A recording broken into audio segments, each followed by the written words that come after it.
कहते हैं ना कि हर घर के अंदर कुछ राज दफन होते हैं। लेकिन ये कहानी उन राजों की है जो जबलपुर के एक शांत से दिखने वाले मोहल्ले की दीवारों में छिपे थे और उन पर खून के धब्बे थे। और जब ऐसे राज खुलते हैं ना, तो वो रिश्तों की पूरी बुनियाद ही हिलाकर रख देते हैं। वो भरोसा जो एक परिवार को जोड़कर रखता है, वो पल भर में टूट जाता है। तो चलिए कहानी की शुरुआत करते हैं एक खौफनाक खोज से। एक ऐसी रात जब एक घर की खामोशी असल में एक भयानक जुर्म की चीख चीख कर गवाही दे रही थी। ये घर था जबलपुर, मध्य प्रदेश में। बाहर से देखो तो एकदम नॉर्मल, एक साधारण सा घर। लेकिन उस रात इन दीवारों के अंदर जो मंजर था, उसकी तो कोई कल्पना भी नहीं कर सकता था।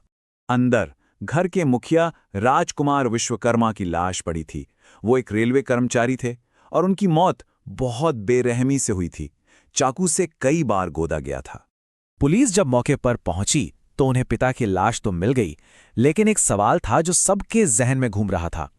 उनका 8 साल का बेटा कहाँ है? वो छोटा बच्चा आखिर गया कहाँ? और उस सवाल का जवाब रेफ्रिजरेटर के अंदर था। सोचिए, उस मासूम बच्चे तनिष्क का छोटा सा शरीर घर के फ्रिज के अंदर छिपाकर रखा गया था। इस खोज ने वहां मौजूद हर किसी को अंदर तक हिलाकर रख दिया। तो आखिर इस भयावह रात तक बात पहुंची कैसे? उस घर में होता क्या था? चलिए थोड़ा सा समय में पीछे चलते हैं और मिलते हैं उस परिवार से जिसकी दुनिया हमेशा हमेशा के लिए बदलने वाली थी।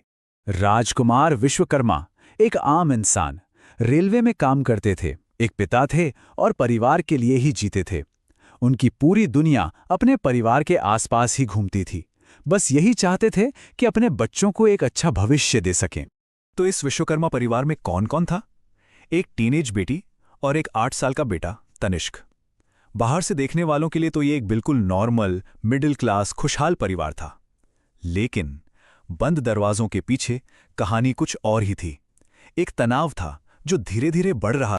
कहते हैं ना, हर कहानी में एक टर्निंग पॉइंट होता है। इस परिवार की कहानी में वो मोड़ एक रिश्ते के रूप में आया। एक ऐसा रिश्ता जिसका एक पिता ने विरोध किया और जिसकी कीमत दो जिंदगियों से चुकानी पड़ी। हुआ ये कि बेटी का एक लड़के के साथ अफेयर शुरू हुआ और राजकुमार यानी उसके पिता इस रिश्ते के सख्त खिलाफ थे। वो इसका पुरजोर विरोध कर रहे थे और बस पिता की यही ना उनके लिए मौत की सजा बन गई। एक खामोश प्लान बना रास्ते के इस कांटे को हटाने का और 15 मार्च 2024 को उस प्लान को अंजाम दे दिया गया। चलिए अब वापस इन्वेस्टिगेशन पर लौटते हैं। क्राइम सीन पर पिता और भाई की लाशें तो थीं, लेकिन घर की बेटी गायब थी। तो जाहिर है शुरू में सबको यही लगा कि कहानी कुछ और है। पुलिस को लगा, क्या उसे किडनैप कर लिया गया? क्या वो भी खतरे में है? क्या वो भी इस जुर्म का एक शिकार है? लेकिन जैसे जैसे सबूत सामने आने लगे ना, कहानी ने एक ऐसा भयानक मोड़ लिया कि शक की सुई घूमकर उसी पर आ गई। मानी गई पीड़िता अब मुख्य संदिग्ध बन चुकी थी। और सबसे बड़ा सबूत मिला सीसीटीवी फुटेज से।